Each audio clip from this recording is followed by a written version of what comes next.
Today we're taking a look at these MLB matches, which are happening on Thursday, July 21st, 2022, and giving you match breakdowns, betting tips and predictions in general on these games. Welcome back to High Stakes, let's get straight into it. Also, don't forget to subscribe to get notified as soon as we release these sport prediction videos, and if you would like more betting tips and predictions, then check out our Patreon in the link down below. Our new Patreon is a way for us to help you improve your chances of making more money. Multiple plans are available for each and every one of you. You can get 30 extra betting picks all the way up to 360 extra betting picks per month. Stop wasting hours of your time searching for bad betting picks that ends up costing you a lot of money. Join the High Stakes Patreon now and get the best betting picks. Going back to our video, we will give you 2 betting picks for each game, a team pick and a total pick based on facts and detailed explanation. So make sure to watch our videos till the end so you don't miss any of our picks. New York Yankees vs Houston Astros second game. New York Yankees vs Houston Astros win.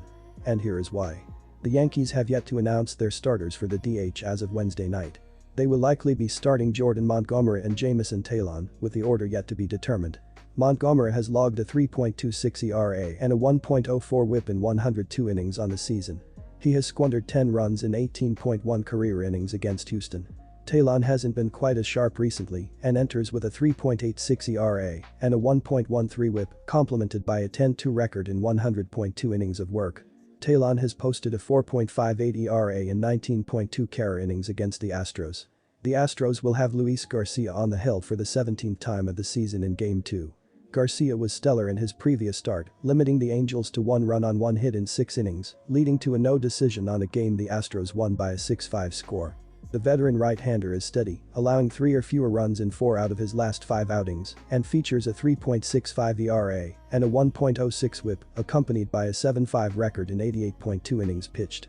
Garcia pitched against the Yankees in June and was outstanding, conceding just 1 run in 5.1 innings, and was awarded the win. He has allowed just 4 runs in 10 career innings against the Yankees. The Yankees have not been quite as dangerous on the road as of late, winning just 3 out of their last 7 road bouts. The Astros have been dominant this month, losing just 5 games in July. They have fared exceptionally well against the Yankees this season, going 3-2 in the 5 encounters. Furthermore, Astros starter Luis Garcia has been reliable. The right-hander limited New York to just 1 run in 5.1 innings in June in a 2-1 Astros victory. Garcia has held the Bronx Bombers to only 4 runs in 10 career innings. Aaron Judge and Giancarlo Stanton are combined 1 for 10 against Garcia. Our team pick is under the total, and here is why.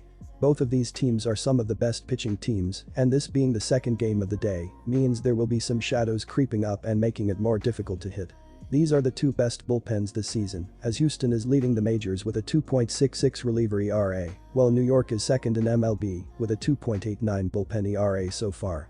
These are also the best bullpens in the sport, and the hitters having a few days off due to the All-Star break means that the under is the better play in this game. Detroit Tigers vs Oakland Athletics. Second game. Our team pick is Oakland for the win. And here is why. The Detroit Tigers finished the first half at 37-55 and just a game up on the Royals, just out of the basement in the AL Central Division. They are 12 games back of the division-leading Minnesota Twins. On Thursday, the Tigers will be wrapping up a long road trip with their 12th and 13th games straight on the road in a doubleheader. The Tigers had an extended All-Star break with their final game of the first half rained out in Cleveland. They will travel back home to take on the Twins in a 2-game set on Saturday and Sunday. The Oakland A's begin the second half of the season at 32-61 and in last place in the AL West Division. The A's are 28 games behind the Astros and are in full rebuild mode. The A's spent the spring selling off key assets to begin the process of rebuilding the franchise with affordable young players. The main question that will linger until the July trade deadline is whether or not the A's will move any more of their assets. Veteran infielders Elvis Andrus, Tony Kemp and Jed Lowrie all could be traded for younger talent, as well as Thursday's starter, Frankie Montas. Oakland has a couple advantage going in the second game of the doubleheader and second game of the second half of the season. The A's have the luxury of being at home over the break, while the Tigers are once again on the road, traveling to the West Coast for just these 2 games before heading back home for a game on Saturday. While Oakland has been a poor home team this season, the Tigers are the worst road team in baseball. During their current road trip, heading into this doubleheader, the Tigers are just 3-8 and have lost 4 straight games. Despite his 3-9 record, the 29-year-old Montas continues to be one of the better pitchers and most sought after in the American League. Given the Tigers' tame lineup, Montas should be able to get fairly deep into the game and secure a win for the A's. Our total pick is under the total, and here is why. Unlike the Tigers, the A's finished the first half on a high note. Let's not get crazy, they are still the A's and have the worst record in the American League at 32-61, but they did win 3 of their last 5 games before the break and took 2 out of 3 from the best team in the division, the Astros. The offense, which had been anemic for most of the first half, woke up in July. The A's averaged 4.1 runs per game over their last 10 games, which is significantly better than their 3.29 runs per game season average, which is 29th in baseball. They are 30th in batting average, 29th in home runs, and 30th in slugging percentage. Sean Murphy leads the A's batting .241 with 9 home runs and 36 RBIs, while Ramon Laureano is hitting .236 with 9 home runs and 21 RBIs. Do I even have to say it? These are the 2 worst defensive teams in baseball, and I bet some enterprising stat nerd could compile their numbers and find that these are 2 all-time bad, historically bad, offenses. How can you go anywhere else but the under here? You want stats. The under is a ridiculous 54-34-4 for the Tigers this year, while the under is 50-36-7 for the A's. In previous meetings between these two this year, the under is 3-1-1. Whoever the Tigers roll out as starter doesn't matter that much because their strength is their bullpen, and it won't give up many runs to the anemic A's. This is a no-brainer, take the under. Los Angeles Dodgers vs San Francisco Giants. Our team pick is Giants for the win. And here is why. After struggling for much of July, the Giants looked more like themselves the last week of the first half, including winning 3 straight over a good Brewers team to head into the break. The offense was rolling on Sunday as the Giants plated 5 in the 3rd innings, highlighted by Lamont Wade Jr.'s 3-run homer, while Brandon Belt later hit a 2-run shot. Logan Webb cruised to another win, allowing 2 runs on 4 hits and 2 walks, while striking out 5 across 6 innings. Austin Slater was on base 4 times, including a double, and scored a pair of runs, while Belt drove in 3 overall. The Dodgers are looking like the juggernaut everyone expected with a 25 surge heading into the break, and they comfortably took care of the crosstown rival Angels to keep it rolling last weekend. Tree Turner opened the scoring on Saturday with a solo shot in the first, before launching a 2-run homer in the 3rd, with Max Muncy blowing things open later in the frame with a 3-run bomb. Julio Urias picked up the win, allowing 1 run on 5 hits and 0 walks, while piling up 8 strikeouts across 5 innings.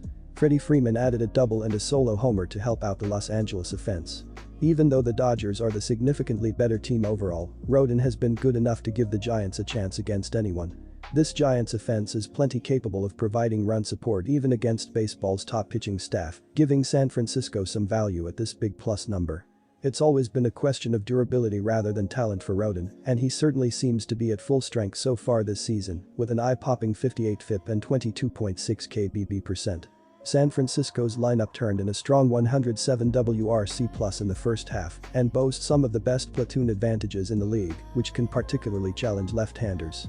Urias' advanced metrics don't line up with his ERA, as he is only average with a 100 FIP while allowing an unsustainably low .246 BABIP on the season. This rivalry is always competitive no matter the team records, and Rodon gives the Giants a great shot here. Our total pick is under 8.5 runs. And here is why. The total has finished under in 4 out of the last 6 games played between San Francisco and Los Angeles. Los Angeles has the best team ERA in baseball, 2.96, and the Dodgers hold opposing hitters to a batting average of only .217. San Francisco has the 12th best team ERA in baseball at 3.82. The total has finished under in 13 of the Dodgers' last 22, as well as in 10 of Los Angeles' last 17 against a team with a winning record.